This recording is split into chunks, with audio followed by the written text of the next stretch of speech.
Hello everyone and welcome to a brand new hardware unboxing today with another keyboard. We're gonna have a lot of these. This time I actually know who sent this. Velocifire sent this. This is the Velocifire VM01.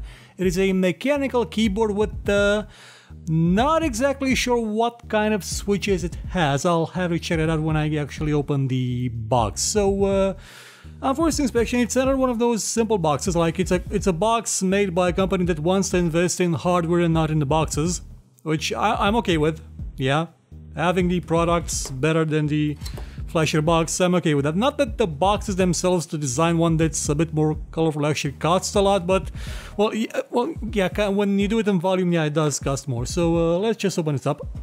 Oh boy, this came to us all the way from China, I believe, or Hong Kong. It was actually on the shipping manifest, but I forgot to read it.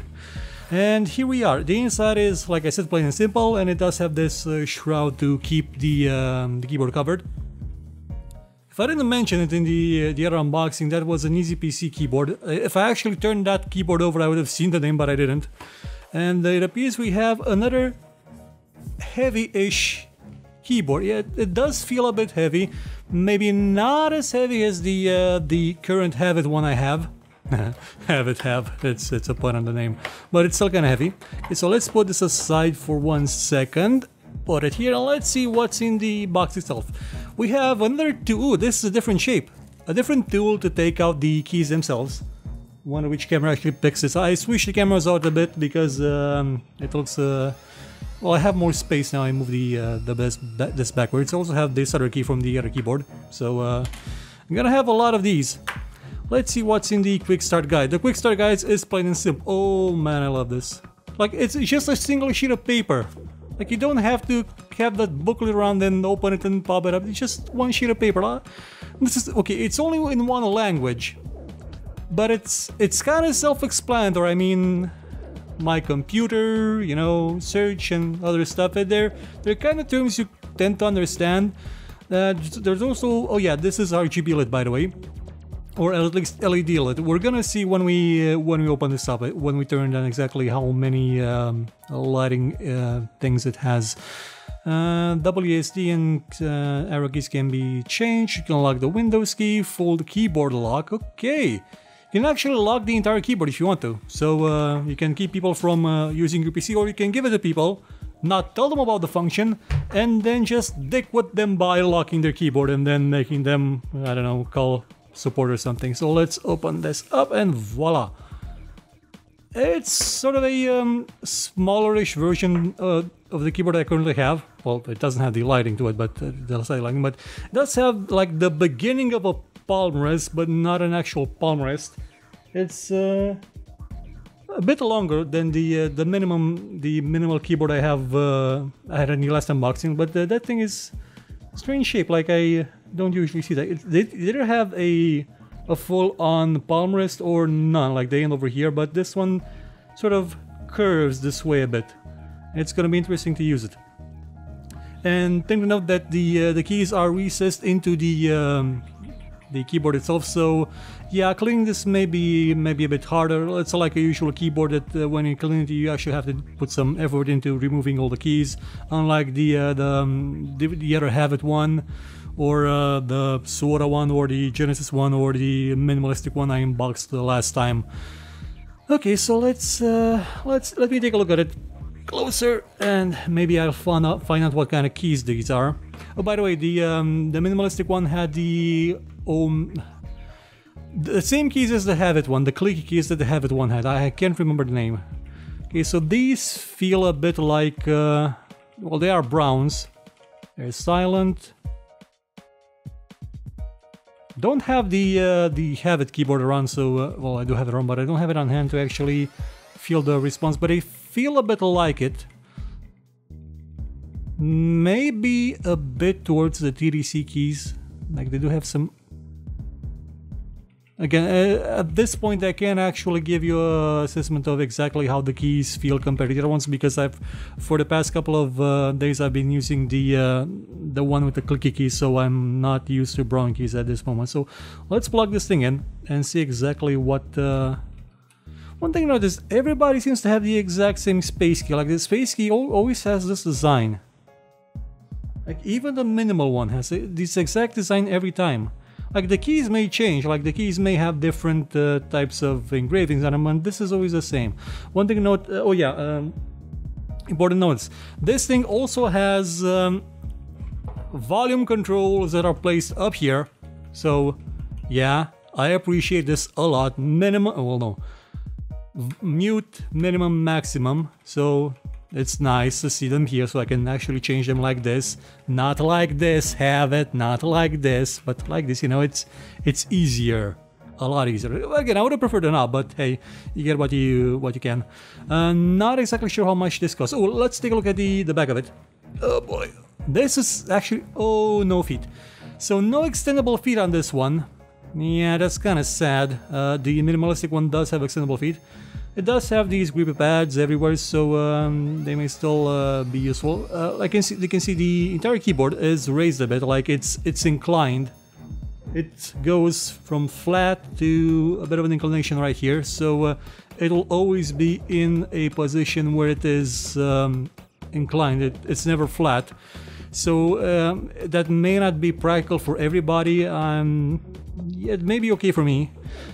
You know, this entire piece is very much inclined, so actually it kind of feels weird sitting like this. But it does feel okay, like your hands stop here, like you know where the limitation of the keyboard is, you don't bump into keys. And it's not like you have a palm rest, but then again, look at the position of my wrist. Like, look at it.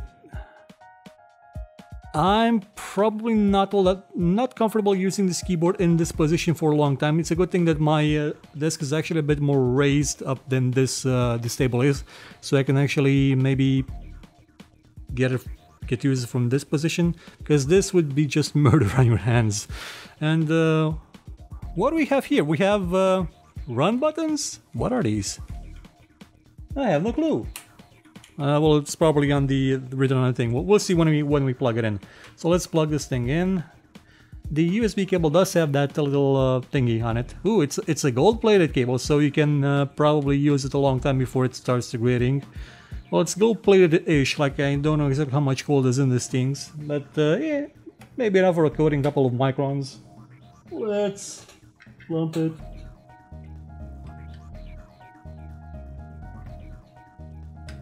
Right in, and it would appear that I'm gonna turn off one of these lights.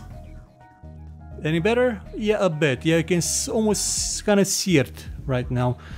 It has a blue LED. I'm gonna actually gonna have to get this thing back. This thing, so I can actually see what this does. Okay, so change backlight sequence, function and scroll lock.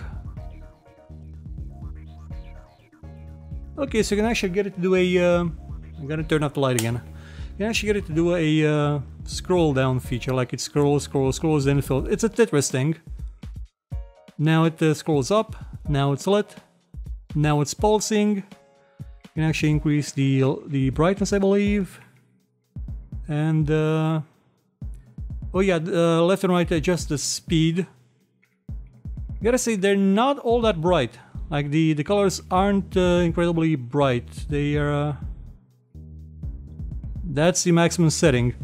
Compared to the other one, yeah, it's more akin to what my current Habit keyboard has. Like I said, the black keys sort of absorb light, and because there's no metal plating to reflect it, and maybe the LEDs aren't as powerful either, but they're not overly bright. So that may be useful to some people. Oh yeah, let's remove one of the keys. I'm gonna actually... let's see what I can actually use. Well, I'm gonna have to turn on a notepad so I don't actually accidentally type on it. The keys feel kinda okay. Again, not sure if these are careless switches or not. I'm gonna have to take them apart and see. Let's take, for example, this thing off. Okay, I'm probably gonna have to use its own thing because this one may be a bit too big. I can't seem to grapple the keys. Okay, I did. Okay, so let's take a closer look at this key. It is brown, yeah, that makes sense, and Zorro. So this key, this switch is made by Zorro. Probably not the same Zorro you know from the Disney. Oh my God, that Disney show was amazing with what was his face, the guy with the mustache.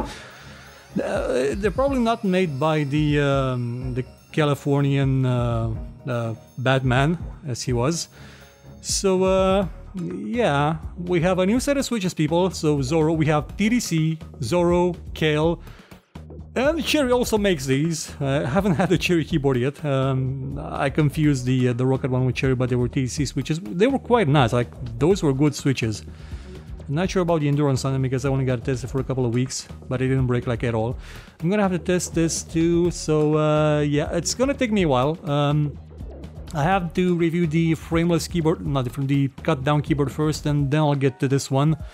So it'll be a while before you'll actually see the review of this thing. But on first inspection, yeah, it's kind of minimalistic in terms of options. You don't have a lot of lighting functions, but they do have media keys. You do have media controls. You do have the search, my computer, calculator, and the aforementioned media launch of Winamp. Because who doesn't use Winamp as their default music player? Like, who doesn't? Like, it's Winamp. It really whips the llama's ass, and that's the mod, and why wouldn't you use that? So this has been for the Velocifire VM01 keyboard unboxing. I'll be back with the review. Oh boy, is it gonna take a long time to get to this. Like, I still have a bunch of stuff to review before it. Like, I haven't even gotten to this thing. Like, I haven't even used this yet properly. It's gonna take me a while to get to these. There's even a wheel down here. And there's the mouse. There's the...